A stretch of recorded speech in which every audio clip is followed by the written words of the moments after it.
Lamentations chapter 3 and verse 24. The Lord is my portion, saith my soul. Therefore will I hope in him. The Lord is good unto them that wait for him, to the soul that seeketh him. It is good that a man should both hope and quietly wait for the salvation of the Lord. First and foremost, all praises are due to Yahweh, Bahashem, Yahweh Shai, Bahashem Rakak Radash. Double honors to the elder apostles and bishops of Great Millstone for teaching us the truth. Salutations to the brothers around the four corners of the earth who are teaching this word in truth and sincerity. And shalom to the hopeful elect, the few men, women, and children that believe in this word. This is your brother Kawat Sabah coming at you with another lesson. This one is entitled, The Lord is good unto them that wait for him. And we know the word implies what? The word wait implies what? Patience, which is long suffering. So the Lord is good unto them that wait for him, that have patience. Because we want the Lord to come right now, but we know things have to develop. Things have to happen as far as prophecy. Jacob's trouble, the time like no other has to kick off. And then you're going to have the implementation of the MOTB. And then you're going to have World War III. And then you're going to have nuclear missiles flying towards Babylon, America, okay, to destroy it and make it desolate. And then you're going to have the remnant, the elect, beamed up into the chariot with Yahweh Shai. So we have to be patient.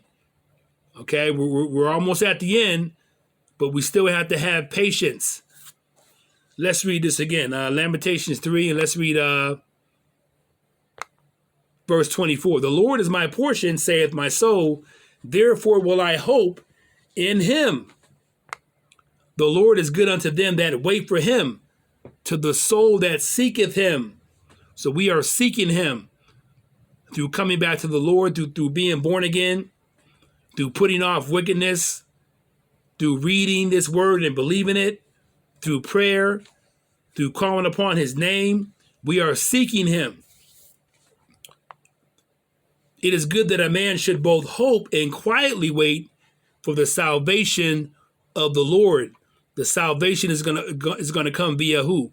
Yahweh Shai in the big chariot and the angels of the Lord cracking those clouds. That's the salvation that we are looking forward to. So let's continue. Let's go to Psalms. Psalms chapter 30, Psalms 27 and 14.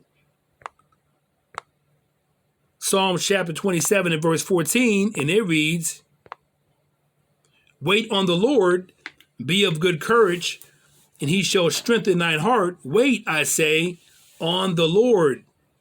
Be patient. Let's go to Psalms 130 for another precept. Psalms chapter 130, and let's read verse 5, and it reads, I wait for the Lord, my soul doth wait, and in his word do I hope. So we have hope in his word. We know Yahweh Shai was the word in the flesh. Yahweh Shai came in the volume of the book. The whole book is about Yahweh Shai. So in his word do I hope. Isaiah chapter 33 and verse 6, knowledge and wisdom shall be the stability of thy times, roughly paraphrasing. So the words in this book are going to keep us stable when the times of chaos come, the times of Jacob's trouble, okay, which is going to be what? Famine, race riots, civil war, blackouts, martial law, a bunch of killing, people dying, pestilence, so on and so forth. So in his word do I hope. So we're going to have comfort in these words, those of us who are part of the hope for elect. And I say that in humility because, Lord willing, we are part of the elect that gets beamed up and saved out of the destruction of Babylon, America. Psalms 130 and verse 6. My soul waiteth for the Lord more than they that watch for the morning. I say, more than they that watch for the morning. So this implies that the watchmen in the ancient days, everybody had a certain time they had to watch. along the tower. So when morning came, the night watch, they were relieved to see the morning because they could go lay down and rest. And whoever had the morning shift had to take over. All right. Let's read Psalms 130 and verse 6. Okay, to verify that. I long for the Lord more than centuries long for the dawn. The watchmen in the ancient days. Yes, more than centuries long for the dawn. All right. So we are yearning for the Lord to come. And that's a good metaphor right there. I like that. So let's go to James chapter 5 and verse 7. James chapter 5 and verse 7. Because those of us who are part of this world, this present temporal world, we hate it and we look forward to the Lord coming. At least that's what you should be hoping for if you are in this truth and know what it's about. James 5 and verse 7, and it reads, be patient, therefore, brethren, until the coming of the Lord. Behold, the husbandman waiteth for the precious fruit of the earth and hath long patience for it until he receive the early and latter rain. All right, so that's talking about somebody who plants seeds, okay, the husbandman. And you have two harvests. You have one in I believe it's in June, okay, and you have another one in the fall. You see, I should say you have one in the spring, beginning of summer, and then you have one in the fall. You have two harvests.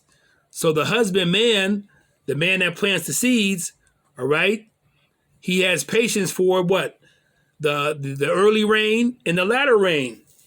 He hopes that, his crops get, rain on them. So let's continue. He has to be patient as well. So James 5 and verse 8, be ye also patient, establish your hearts, for the coming of the Lord draweth nigh. So we're at the end. All right. When it comes, it will not tarry. So we're very much at the end, but we still have to be patient. Just like the husbandman, the man that plants seeds, the farmer. So let's continue. Let's read let's go to Luke chapter 12. Luke chapter 12, and let's read verse 12. Excuse me, Luke 12 and verse 37, the NLT, Salakia. Luke 12 and verse 37, let's read that NLT. And it reads, the servants who are ready and waiting for his return will be rewarded. I tell you the truth, this is Yahushua speaking, he himself will seat them, put on an apron, and serve them as they sit and eat. All right? So we want to be ready and waiting. So we are patiently waiting for the Lord to return. We want to sit down with the Lord and eat and drink a glass of wine. Okay? All right? Let's read Luke 12 and verse 37, the KJV. Blessed are those servants whom the Lord, when he cometh, shall find watching. So we are watching like those watchmen who wanted relief along the tower, okay, who were looking for the morning so that the morning relief could come in and relieve them from the night watch. Verily I say unto you that he shall gird himself and make them to sit down to meat, and will come forth and serve them. So we have to patiently wait. All right. The Lord is good unto them that wait for him. So on that note, I want to give all praises to Yahweh, Bahashem Yahweh Shai, Bahashem Rakak Radash. I hope this lesson was edifying to you. Shalom.